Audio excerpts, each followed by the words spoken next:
it took me several years to get going on Etsy, and it really tests your patience. If we haven't met yet, my name is Preston, and I run an Etsy shop online, and these are just a few things that I have to offer about what I've learned selling full-time on Etsy the past several years.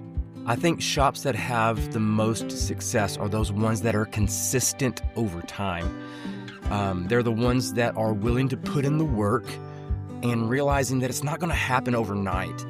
You might get lucky. There are a lot of, coaches and experts out there that are trying to crack the code for folks to get rich quick, to make $10,000 a month in your first or second month. That was not my story, and it still is not my story.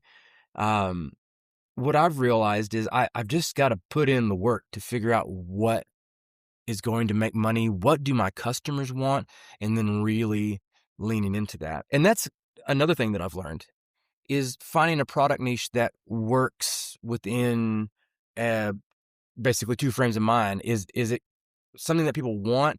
And then is it something that I enjoy making? I try to find those things that are connected together. If I'm only making stuff that I enjoy making, but people don't want to buy, then I'm just wasting my time. If I'm making things that only people want to buy, but I don't enjoy making them, I'm going to burn out like a dying star. And so I've tried to find kind of that sweet spot. And what my sweet spot is laser products, especially leather engraved laser products. I sell a lot of patches, and that was kind of by accident. I was just trying to fill some space with my leather patches, and then they started selling.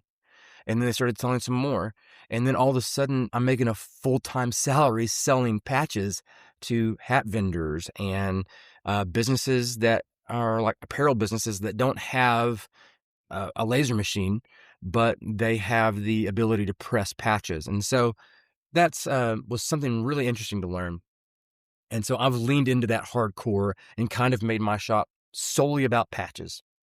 I basically sell leather patches, and now more recently have leaned into digital listings of selling like laser engraving designs that are ready to use and are ready to just plug and play basically into your laser if you're getting started, or if you're looking for something, looking for ideas. That's kind of what I've decided I would want to lean into. Find that product niche that you want to work with and then hit it hard. And make sure it's something that people are buying. And it's okay to do some testing and researching and trying to figure out what's out there and trying some products. Not every product you sell is going to be a banger. And then you may just have to just kind of adjust as you go. And that's cool. Something I always see new Etsy sellers get all fed up about is Etsy fees. And I think most people get fed up with Etsy fees when they're not selling things, and so they're having to pay Etsy fees out of pocket, or they just don't necessarily see the value in it. And if that's you, more power to you. If you want to invest in things like a website and marketing, and you want to own your advertising, and you want to own all of your product listings, man, good for you. I'm really proud of you. That's a lot of hard work. The way that I view Etsy fees is kind of like I work at a vendor mall.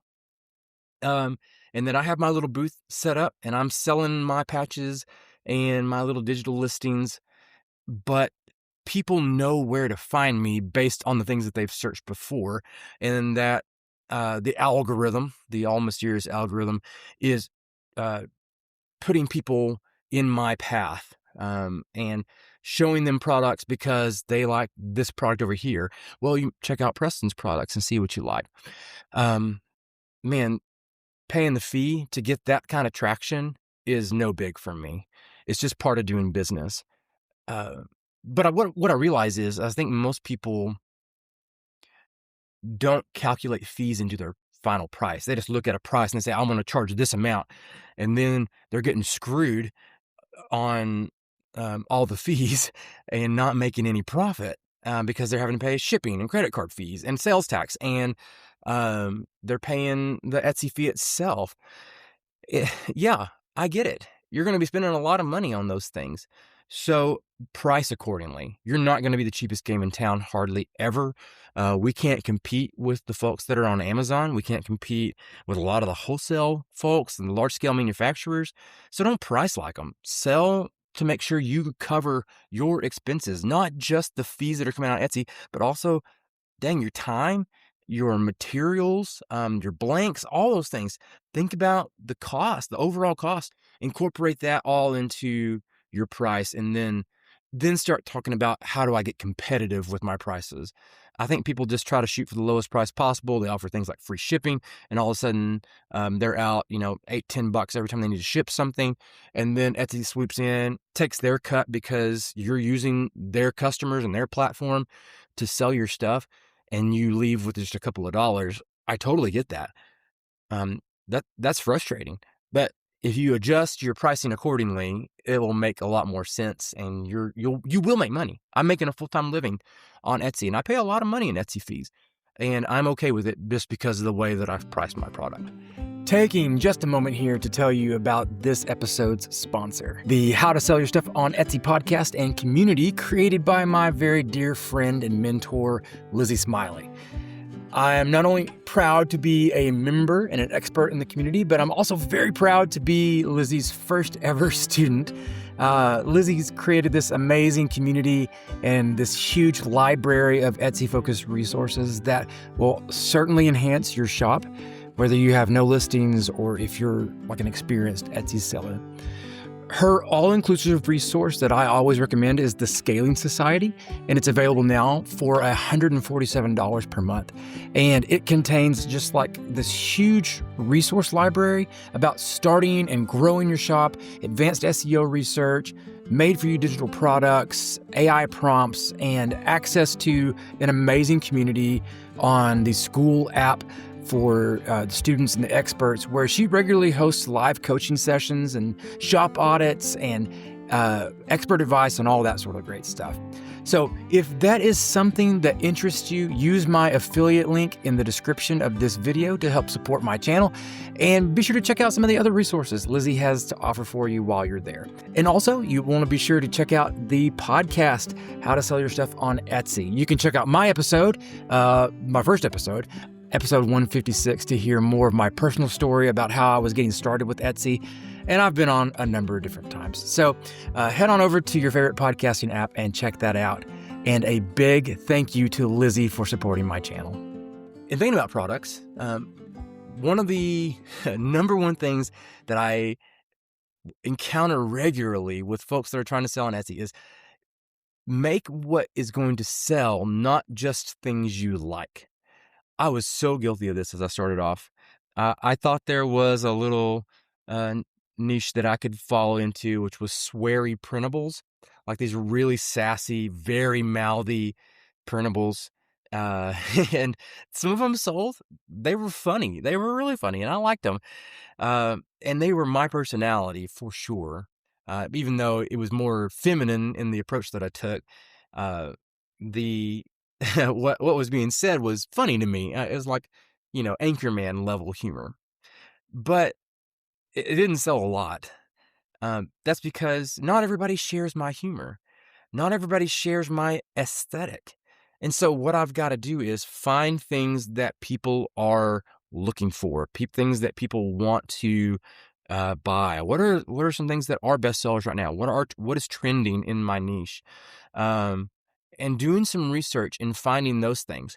And then on top of that, finding also things that I like to make and seeing where those two circles coincide with one another, and make a nice little Venn diagram of these are probably items that you're really going to love. And I make stuff on both ends of the spectrum for sure. But if I'm only making stuff that I like, it may not be that people like those things. And then if I'm only making the stuff people want to buy, but it's not really my favorite thing to make, or it's not in my wheelhouse and it's stressful, I'm going to burn out like a freaking dying star trying to make those things all the time. And I'm just going to get so tired of running an Etsy shop that I'm just going to shut it down. And so trying to find that sweet, sweet middle ground of things that people want to buy, things you enjoy making, whatever that is for you, go find that thing. Trends are really helpful. Researching your best sellers or researching what your competitors are doing, what's trending right now, just in the stores, not just on Etsy. Um, those types of things are helpful as you think about what am I designing, what am I making, what am I selling. And one of the final realizations I've had about Etsy and running a business the past several years with it is Etsy really is at its core a handmade, gifting, DIY centric platform. There are plenty of people that are doing like wholesale things. There are people like me that sell wholesale that are, hand making or are very involved, at least in the making process of their products. And then there's people that make stuff that is just like, um, junk. And it's not individual people necessarily. It's like these large corporations that have swooped in and have kind of taken over the Etsy space, and they're just selling generic junk. I don't think, in my heart of hearts, I truly don't think that is what Etsy's MO is. I don't think that's what Etsy really wants to be. I don't think that that's the direction they want to head.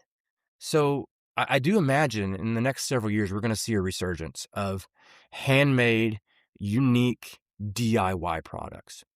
I think about how I use Etsy as a consumer, not as a seller. I go to Etsy when I'm looking for unique, customized products to gift. Or as a laser owner, I'm looking for, specialized laser files that I can't create myself. Yeah, I've bought things like jigs. I've bought cool little counters for D&D. I've bought, some display type things that I've cut myself. Some designs, just like, laser style designs that I didn't want to make or didn't have time to make. So I just bought something that looked cool. I know people that some really close friends that sell supplies. It's kind of what I do. I sell patches that can be made into other products. And so I think that's what Etsy is going to be at its core, what it wants to be, what it is, and then what it will be.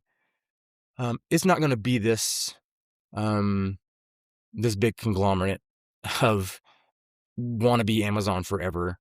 I think it's going to end up weeding itself out. There's nothing wrong with selling wholesale on things like Amazon or Faire or on your own website. Nothing wrong with that at all. But I think at Etsy's core, that's what it wants to be. And if you have products that can kind of lean into that, either handmade or digital, I think that's got some real potential for you to be successful.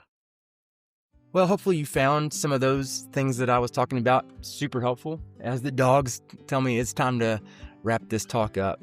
We'll keep talking about Etsy and embroidery and lasers and just running businesses.